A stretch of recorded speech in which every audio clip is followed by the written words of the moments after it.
السلام عليكم ورحمة الله وبركاته نحمده ونصلي على رسوله الكريم أما بعد فأعوذ بالله من الشيطان الرجيم بسم الله الرحمن الرحيم رب اشرح لي صدري ويسر لي أمري واحلل عقدة من لساني يفقهوا قولي ربنا زدنا علما اللهم فقهنا في الدين آمين یا رب العالمین۔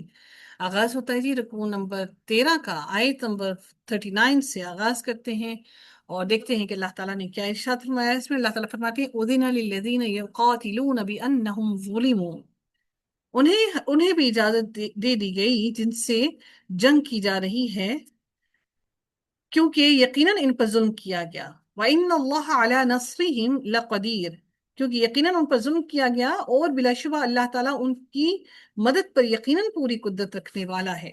اب خاص طور پر یہاں پر کیا ذکر کیا جا رہا ہے کہ جہاد کی سب سے پہلی آیت ہے، اور یہ ان عظیم صفات کے ان لوگوں یعنی کہ جن لوگوں کے اندر یہ عظیم صفات پائی جاتی ہیں ان کے بارے میں کہا جا رہا ہے جنہیں مکہ سے نکالا گیا تھا۔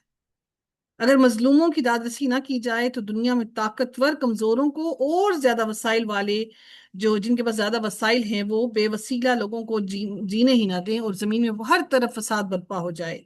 اللہ تعالیٰ مظلوموں کی مدد کرتا ہے، لیکن اس کے لیے مظلوم ہونا بھی ضروری ہے، اپنا قبلہ درست کرنا بھی ضروری ہے۔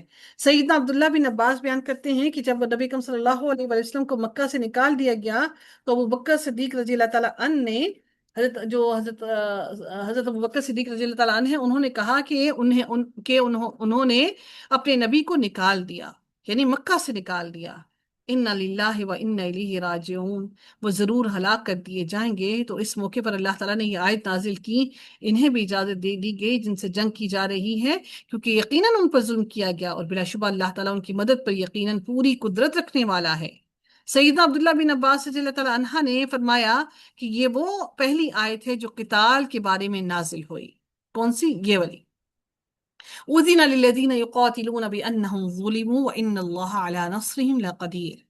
سورہ حج کی آیت نمبر 39 جو آیت ہے یہ کس کی؟ یہ جہاد کے لیے پہلی آیت نازل ہوئی۔ ہجرت مدینہ کے بعد بھی مسلمانوں کو کافروں سے جنگ کرنے کی ممانعت تھی، روکا گیا تھا کہ آپ نے ابھی جنگ نہیں کرنی، کیونکہ ابھی مسلمان کمزور تھے۔ دین اسلام پر عمل کرنے کی وجہ سے انہیں اذیتیں دی گئیں اور انہیں گھر سے بھی نکالا گیا، انہیں جلا وطن بھی کر دیا گیا، لیکن جہاد کی ابھی انہیں اجازت نہیں دی گئی تھی۔ اللہ تعالیٰ ایمان، بھلائی اور سچائی کو کمزور چھوڑنا نہیں چاہتا، اس لیے مدافعت کی اجازت دی گئی۔ یہاں پر اب اللہ تعالیٰ نے ان کو جنگ کرنے کی اجازت اس لیے دی تاکہ مسلمان اپنا رعب اور دبدبہ کافروں پر اپنا اثر و رسوخ جما سکیں۔ سیدنا عروہ بن زبیر رضی اللہ تعالیٰ عنہما نے بیان کیا کہ میں نے عبداللہ بن عمر رضی اللہ تعالیٰ عنہما سے مشرکین مکہ کی سب سے بڑی ظالمانہ حرکت کے بارے میں پوچھا جو انہوں نے رسول اللہ صلی اللہ علیہ وسلم کے ساتھ کی تھی، تو انہوں نے بتایا کہ میں نے دیکھا کہ عقبہ بن ابی معیط نبی اکرم صلی اللہ علیہ وسلم کے پاس آیا۔ آپ صلی اللہ علیہ وسلم اس وقت نماز پڑھ رہے تھے۔ اس بدبخت نے اپنی چادر آپ صلی اللہ علیہ وسلم کی گردن مبارک میں ڈال کر کھینچی، جس سے آپ کا گلا بڑی ہی سختی کے ساتھ پھنس گیا۔ اتنے میں سیدنا ابو بکر رضی اللہ تعالیٰ عنہ آئے اور اس بدبخت کو دفع کیا اور کہا کیا تم ایک ایسے شخص کو قتل کرنا چاہتے ہو جو یہ کہتا ہے کہ میرا پروردگار اللہ تعالیٰ ہے اور وہ تمہارے پاس اپنے پروردگار کی طرف سے کھلی ہوئی دلیلیں بھی لے کر آیا ہے۔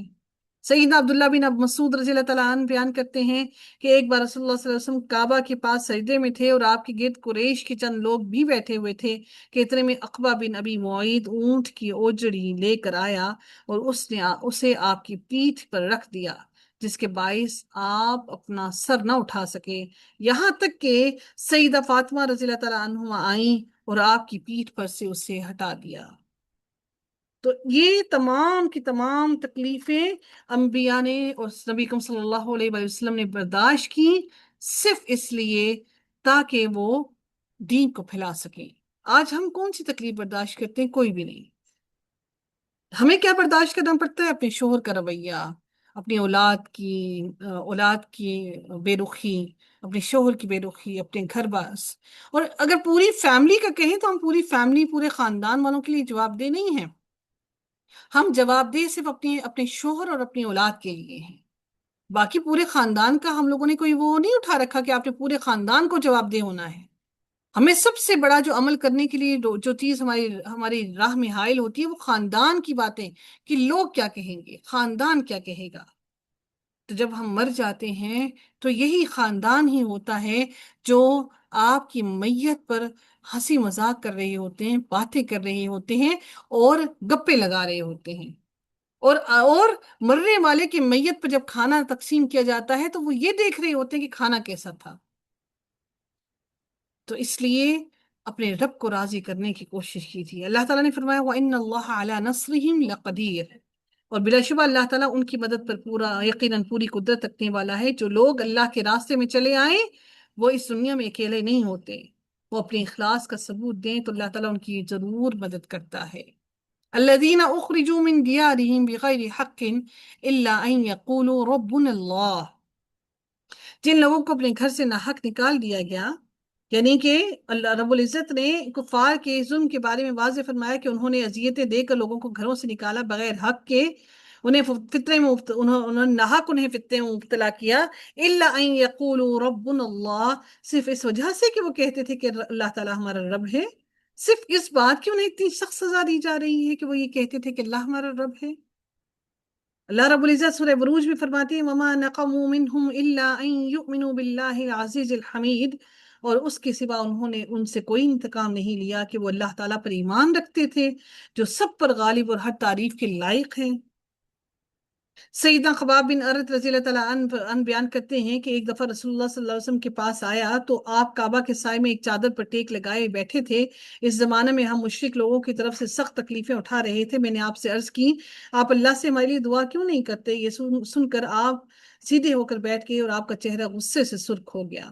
آپ نے فرمایا تم سے پہلے ایسے لوگ گزر چکے ہیں جن کی گوشت اور پٹھوں میں ہڈیوں تک لوہے کی کنگھیاں پھیر دی جاتی تھی، لیکن تب بھی وہ اپنے دین سے نہیں پھرتے تھے۔ اللہ اکبر۔ لیکن اور آرا جو ہوتا ہے، آرا ان کے سر کے درمیان رکھ کر چلایا جاتا تھا اور ان کے دو ٹکڑے کر دیے جاتے تھے، لیکن اس کے باوجود بھی وہ اپنے دین سے نہیں پھرتے تھے۔ اللہ تعالیٰ ایک دن اس کام کو ضرور پورا کرے گا، یہاں تک کہ ایک شخص صنعاء سے دور سوار ہو کر حضر موت تک جائے گا، لیکن اللہ تعالیٰ کے سوا اس کو کسی کا ڈر نہ ہوگا، اور نہ چرواہے کو اپنی بکریوں پر بھیڑیے کے علاوہ کسی کا ڈر ہوگا۔ اتنی اتنی دین کے لیے مشقتیں برداشت کی گئی۔ آج ہمیں لگتا ہے کہ ہم کس طرح سے قرآن پڑھیں، ہمارے پاس ٹائم نہیں ہے، ہمارے پاس وقت نہیں ہے۔ اتنی سی بات کے لیے ہم قرآن کو وقت نہیں دینا چاہتے، اور ہم بتاتے کیا ہے، ہماری ایکسکیوزز کیا ہوتے ہیں؟ دنیا داری۔ ہمارے ایکسکیوزز کیا ہوتے ہیں؟ دنیا کے کام۔ تو یہ وقت بھی میرے رب نے دیا، یہ مہلت بھی میرے رب نے دی، یہ ذہانت بھی میرے رب نے دی، یہ عقل اور سمجھ بھی میرے رب نے دی۔ وہ تو اس پر بھی قادر ہے کہ وہ یکدم ہماری تمام صلاحیتوں کو سلب کر لے۔ پھر ہم کیا کریں؟ پھر تو ہم کچھ بھی نہیں کر سکتے۔ اس لیے جو اللہ تعالیٰ نے آج وقت دیا ہے اس کو غنیمت سمجھیے۔ ہم کہتے ہیں بچے بڑے ہو جائیں، بچے بڑے ہو گئے، اب بچے اسکول جانا شروع کر دیں، اسکول جانا شروع ہو گئے، اب اتنا ہم تھک جاتے ہیں تھوڑا سا آرام کر لیں، واپس آتے ہیں ٹائم ہی نہیں ہوتا، بچوں کو اسکول کا کام کروانا پڑتا ہے، ساری زندگی انہی کاموں میں صرف کر دی۔ ایسے ہی تو نہیں کہا گیا کہ دولت، مال، اولاد، شوہر، گھر بار، رشتے ناتے سب فتنہ ہے؟ فتنہ کیا ہے؟ جو چیز اللہ سے دور کر دے، جو چیز رب سے دور کر دے، وہ سب فتنہ ہے، چاہے وہ کچھ بھی کیوں نہ ہو۔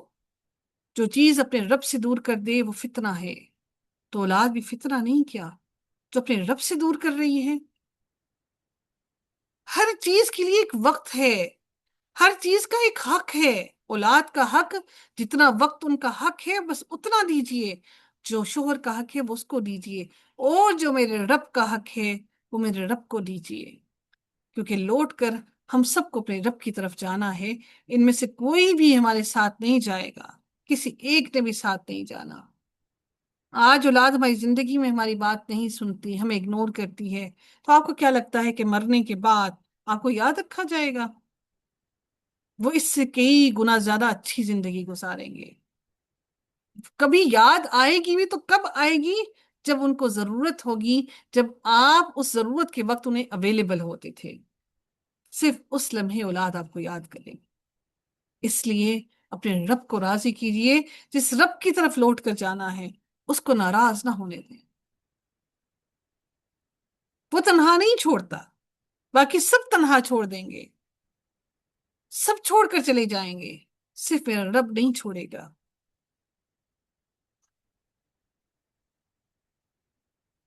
اللہ تعالیٰ فرماتے ہیں، اور اگر اللہ تعالیٰ کا لوگوں کو ایک دوسرے کے ذریعے دور کرنا نہ ہوتا تو یقیناً ڈھا دیے جاتے خانقاہیں اور کلیسائیں اور عبادت گاہیں اور مسجدیں جن میں اللہ تعالیٰ کا کثرت سے ذکر کیا جاتا ہے۔ اس سے مراد کیا ہے کہ یہ آیت کریمہ جہاد کی حکمت پر دلالت کرتی ہے کہ جہاد اللہ تعالیٰ نے اللہ نے جہاد کو فرض کیا۔ جو اہل ایمان پر ظلم و زیادتی کی ابتدا کرتے ہیں جو لوگ، اور اللہ تعالیٰ نے ان کے خلاف جہاد کرنے کا حکم دیا کہ اگر ایسا جہاد نہ ہوتا تو اللہ تعالیٰ کی عبادت زمین پہ یہ لوگ کرنے ہی نہ دیتے، کیونکہ ہر انسان اپنا روب اور دبدبا برقرار رکھنا چاہتا ہے۔ آج اگر یہ ان حکمرانوں کو کوئی تھوڑا سا کہیں نہ کہیں ان کے دلوں میں خوف خدا موجود ہے، ادروائز کہیں فرعونیت ان میں بھی کم نہیں ہے۔ ان کا بس نہیں چلتا کہ لوگوں کو مجبور کر دیں کہ وہ ان کے سامنے سجدے کریں۔ وہ بھی شاید علماء کرام کا اتنا دبدبا ان کے اندر موجود ہے جس سے وہ دبتے ہیں، ڈرتے ہیں۔ ادروائز یہ دین کو بھی ڈھال بنا کر ہمیشہ سے کھیلتے رہے ہیں لوگوں کے دلوں سے، لوگوں کے جذبات سے۔ اس لیے شعور کو نہ صرف خود شعور حاصل کیجیے بلکہ اپنی آنے والی نسلوں کو بھی شعور دے کر جائیے۔ آپ کی محنت رائے گاہ نہیں جائے گی، وہ انشاءاللہ آپ کی نسلوں میں ٹرانسفر ہوگی انشاءاللہ۔ اس لیے جب بھی دعا کریں تو اپنے رب سے اپنی نسلوں کے لیے دعا کریں کہ اللہ تعالیٰ ہماری نسلوں کو سنوار دے، اللہ تعالیٰ ان پر رحم فرما دے۔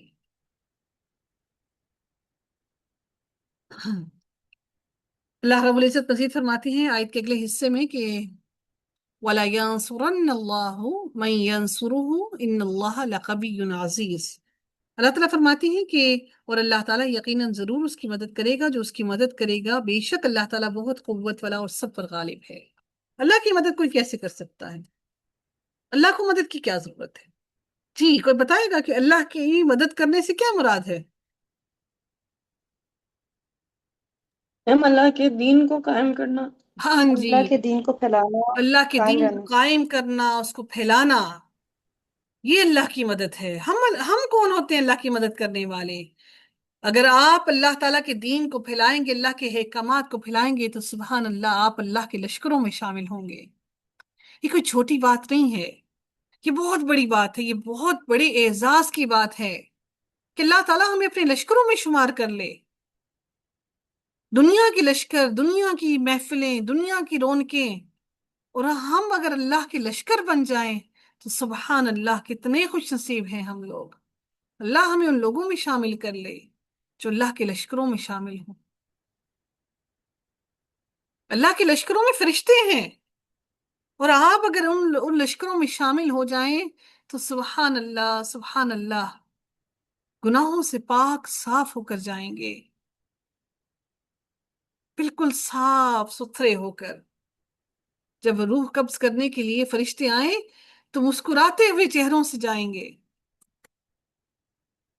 اللہ تعالیٰ مزید فرماتے ہیں الذین ان مکناہم فی الارض اقاموا الصلاة وآتوا الزکاة وامروا بالمعروف ونہوا عن المنکر وللہ عاقبۃ الامور۔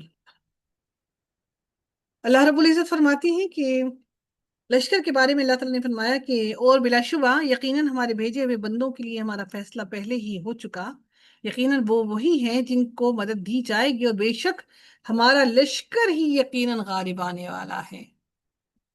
تو اللہ کا لشکر بن جائیں تو انشاءاللہ اللہ ضرور غالب لائے گا انشاءاللہ۔ اللہ تعالیٰ کی آیت میں فرماتے ہیں یہ لوگ ہیں اگر ہم انہیں زمین پر اقتدار عطا کریں تو وہ نماز قائم کریں گے اور زکوٰۃ دیں گے اور معروف کا یعنی کہ نیکی کرنے کا حکم دیں گے اور منکر یعنی کہ برائی سے روکیں گے، اور سب کاموں کا انجام اللہ تعالیٰ ہی کے اختیار میں ہے۔ انسان کے تمام کاموں کا انجام میرے رب کے اختیار میں ہے۔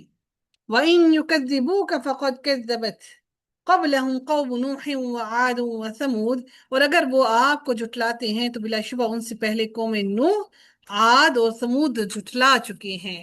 نبی کریم صلی اللہ علیہ وسلم کے دل کو آسرا دیا جا رہا ہے، آپ پریشان نہ ہوں۔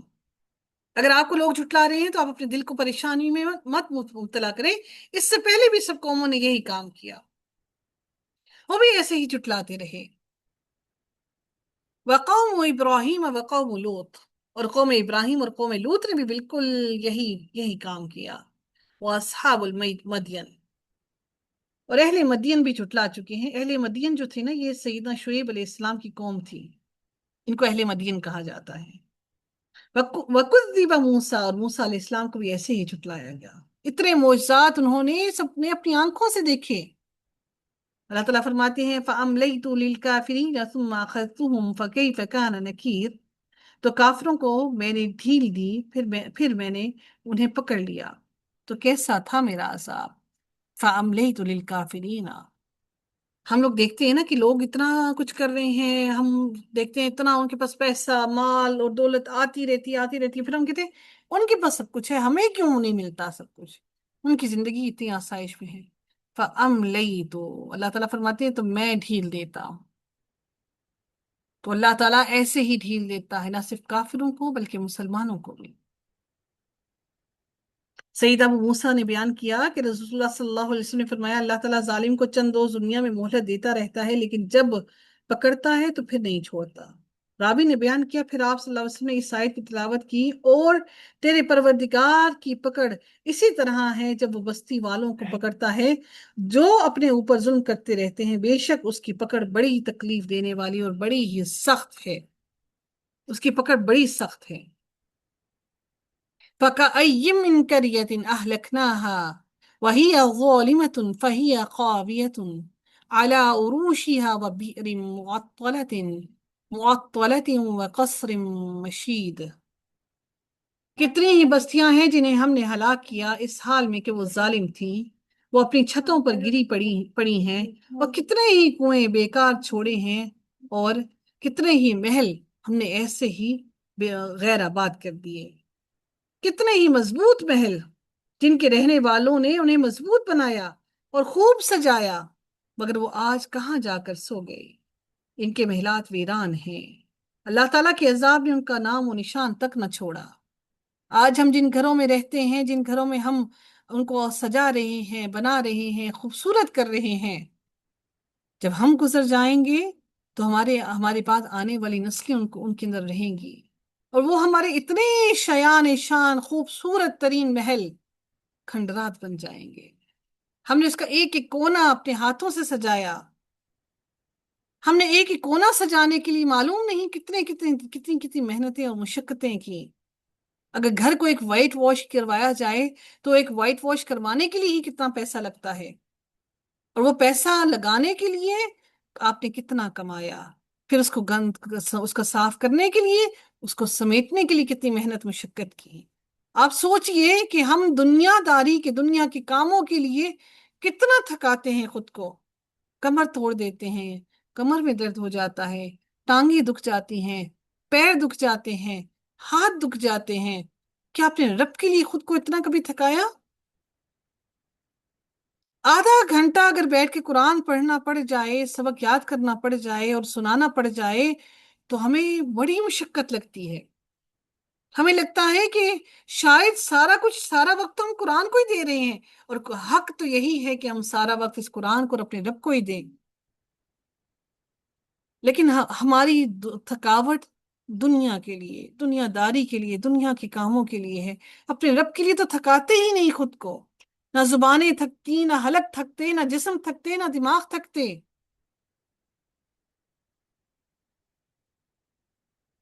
افلم يسيروا في الارض فتكون لهم قلوب يعقلون بها او اذان يسمعون بها فانها لا تعمى الابصار ولكن تعمى القلوب التي في الصدور، تو کیا وہ زمین میں چلے پھرے نہیں کہ ان کے لیے ایسے دل ہوں جن سے وہ سمجھتے ہوں، یا ایسے کان ہوں جن سے وہ سنتے ہوں؟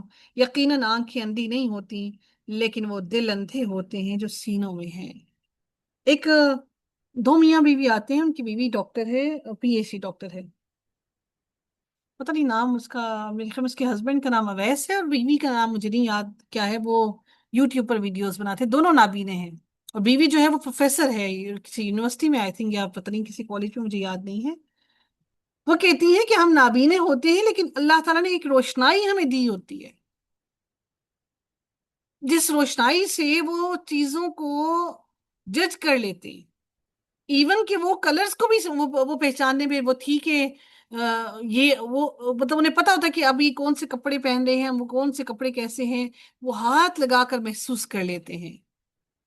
اس کا مطلب کیا ہے کہ اندھے جو ہوتے ہیں وہ مکمل طور پر اندھا اللہ ان کو نہیں، ہاں ممکن ہے کہ وہ ان چیزوں کو ایسے دیکھنے سے قاصر ہوں، لیکن اللہ تعالیٰ نے ان کو ایک روشنائی دی ہوتی ہے، جس روشنائی کے سبب وہ اپنی زندگی کو گزر بسر کر رہے ہوتے ہیں، چل پھر رہے ہوتے ہیں۔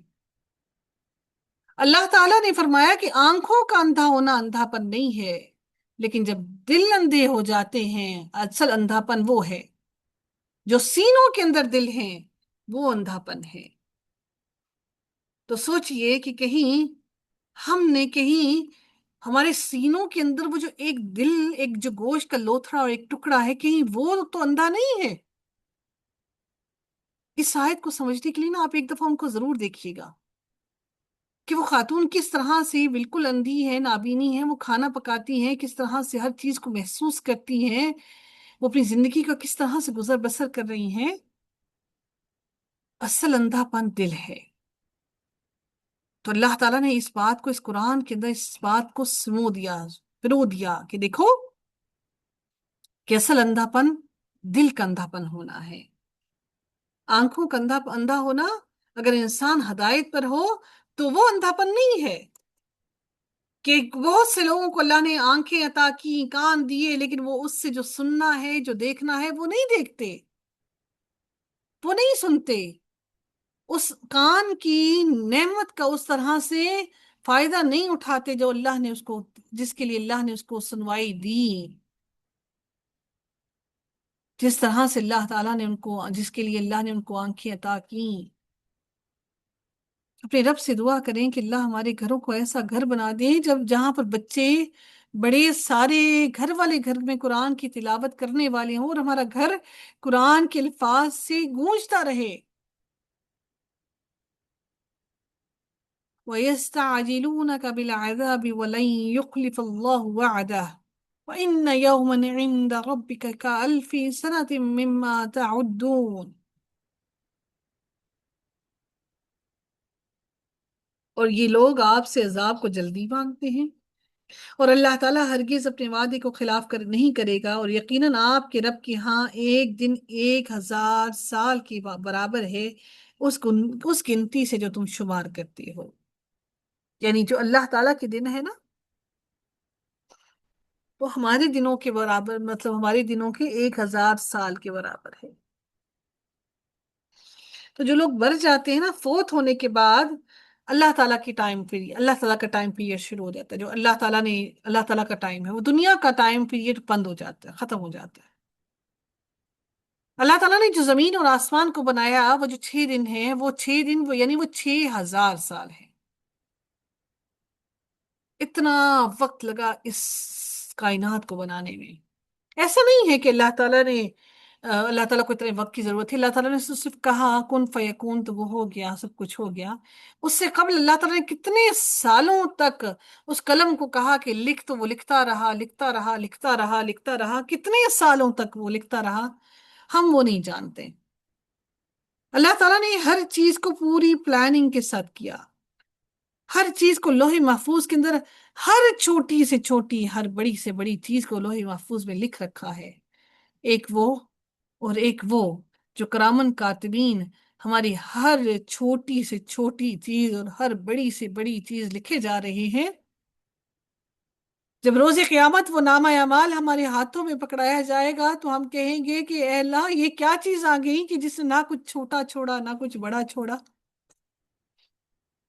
ہم تو پتہ نہیں کتنے گناہ جانے انجانے میں کوئی جان بوجھ کر جاتے ہیں، اس امید پر کہ بس اللہ معاف کر دے گا۔ بہت سے گناہ ایسے ہیں جو تو ہمیں یاد ہی نہیں، جن کا تو ہمیں پتہ ہی نہیں کہ ہم نے کون کون سے گناہ کر دیے۔ سوچئے وہ نامہ اعمال جب ہمارے ہاتھوں میں پکڑایا جائے گا، جس میں ہر چھوٹا بڑا سب کچھ لکھا ہوگا، تو پھر ہمارا کیا حال ہوگا؟ ہمارا اٹھنا بیٹھنا سونا جاگنا، ہر چھوٹی سے چھوٹی چیز، ہر بڑی سے بڑی چیز۔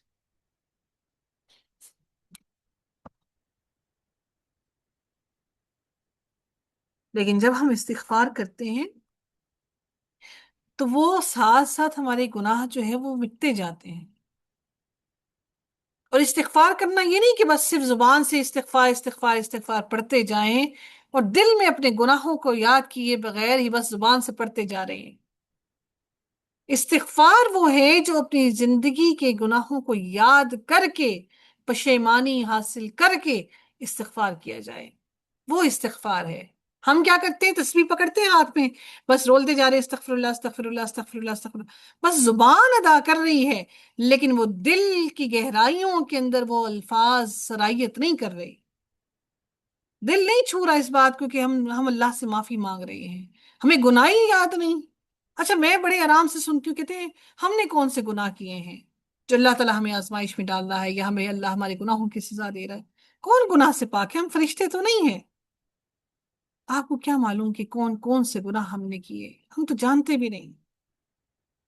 یا اللہ تو ہم سے درگزر فرما، تو ہمیں معاف کر دے، ہم بڑے گناہ گار ہیں۔ وَكَأَيٍّ مِّن قَرْيَةٍ أَمْلَيْتُ لَهَا وَهِيَ ظَالِمَةٌ ثُمَّ أَخَذْتُهَا وَإِلَيَّ الْمَصِيرُ۔ اور کتنی ہی بستیاں ہیں جنہیں میں نے ڈھیل دی اس حال میں کہ وہ ظالم تھیں، پھر میں نے انہیں پکڑ لیا اور میری طرف ہی لوٹ کر آنا ہے۔ اور اللہ کی پکڑ بڑی سخت ہے۔ دعا کیجئے کہ اللہ تعالی ہم سب پر اپنا رحم فرمائے، اللہ تعالی ہمیں کسی بڑی آزمائش میں مبتلا نہ کرے۔ ہم آزمائشوں کے قابل نہیں، ہمیں طاقت نہیں کہ ہم اللہ کی آزمائشوں پر پورا اتر سکیں۔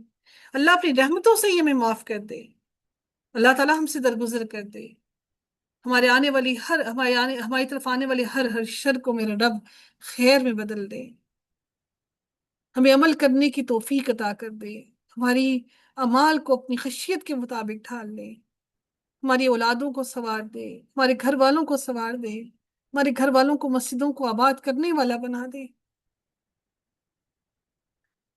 جب اس کی طرف لوٹ کر جائیں تو میرا رب ہم سے راضی ہو جائے، ہم اس سے راضی ہو جائیں، وہ ہم سے راضی ہو جائے۔ اللہ تعالیٰ تمام مسلمین اور مسلمات کی مغفرت فرمائے، ہمارے والدین کی مغفرت فرمائے، ہمارے اہل و عیال کو دین سے جوڑ دے، ہمارے بہن بھائیوں کو دین سے جوڑ دے۔ اللہ ہم سے قبول کر لے، اللہ تو ہم سے راضی ہو جا، ہمیں اپنی راہ میں قبول کر لے، ہماری اولادوں کو اپنی راہ میں قبول کر لے۔ آخر الدعوانا الحمد للہ رب العالمین، صلی اللہ تعالی علی خیرہ خلقہ اجمعین برحمتک یا ارحم الراحمین۔ سبحانك اللهم وبحمدك نشهد لا إله إلا أنت نستغفرك ونتوب إليك۔ السلام علیکم ورحمۃ اللہ وبرکاتہ۔